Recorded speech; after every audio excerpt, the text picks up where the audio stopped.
Hi guys, this channel is for my change of accent and I would like to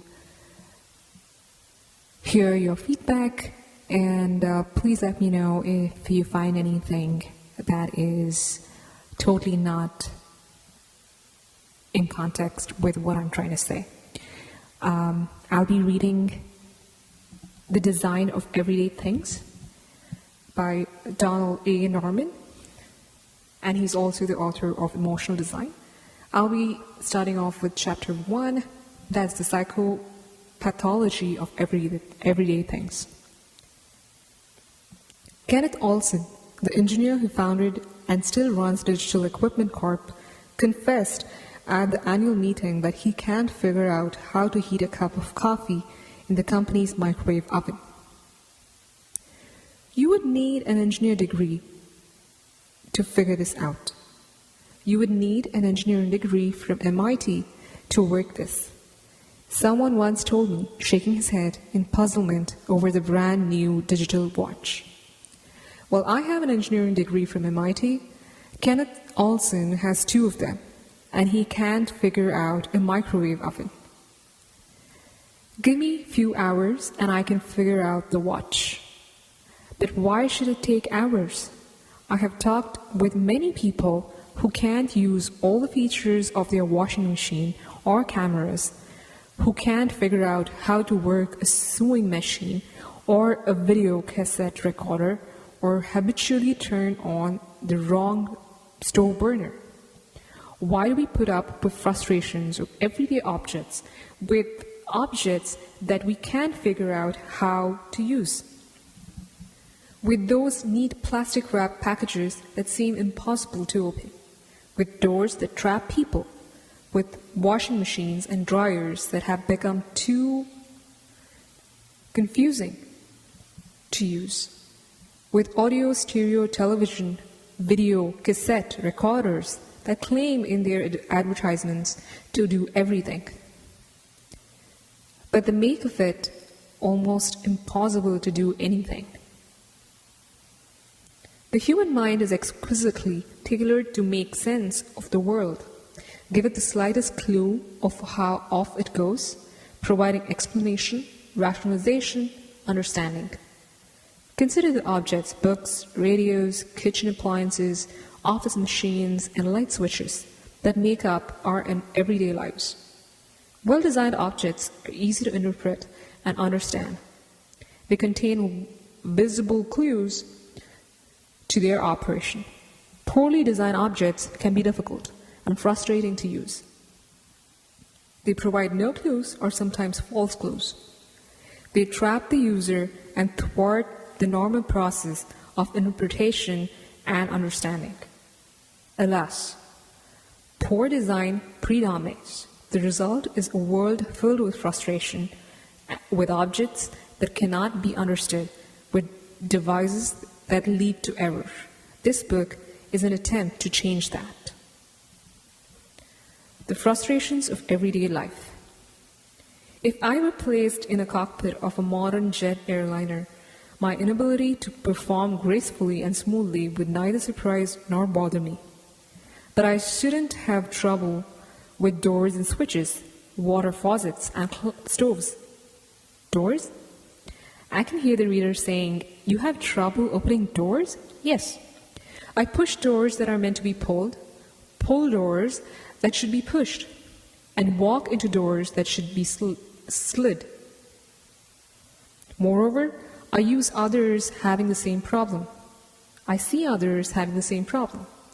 Unnecessary troubles.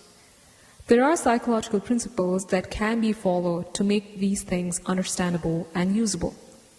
Consider the door. There is not much you can do to the door. You can open it or shut it. Suppose you're in an office building, walking down a corridor. You come to a door. In which direction does it open? Should you push or pull? Or the left or the right? Maybe the door slides. If so, in which direction? I have seen doors that slide up into the ceiling. A door poses only two central questions. In which direction does it move? On which side should one work it? The answers should be given by the design, without any need for words or symbols, certainly without any need for trial and error. A friend told me of the time he got trapped in a doorway of the post office in a European city. The entrance was an imposing row of perhaps 6 glass swinging doors, followed immediately by a second identical row. That's a standard design. It helps reduce the airflow and thus maintain the indoor temperature of the building. My friend pushed on the side of one of the leftmost pair of outer doors. It swung inwards, and he entered the building. Then,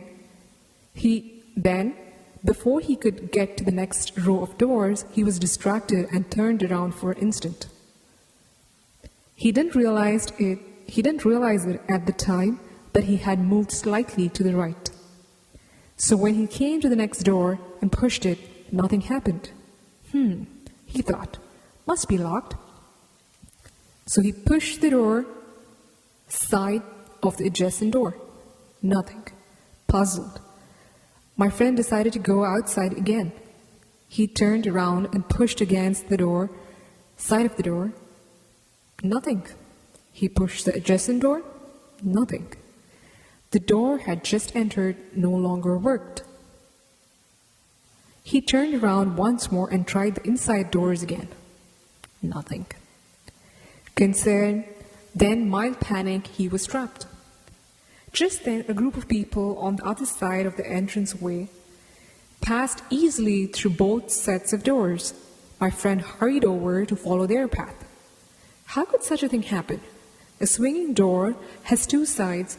One contains the supporting pillar and the hinge, the other unsupported. To open the door, you must push on the unsupported edge. If you push on the hinge edge, nothing happens. In this case, the designer aimed for beauty, not utility. No distracting lines, no visible pillars, no visible hinges.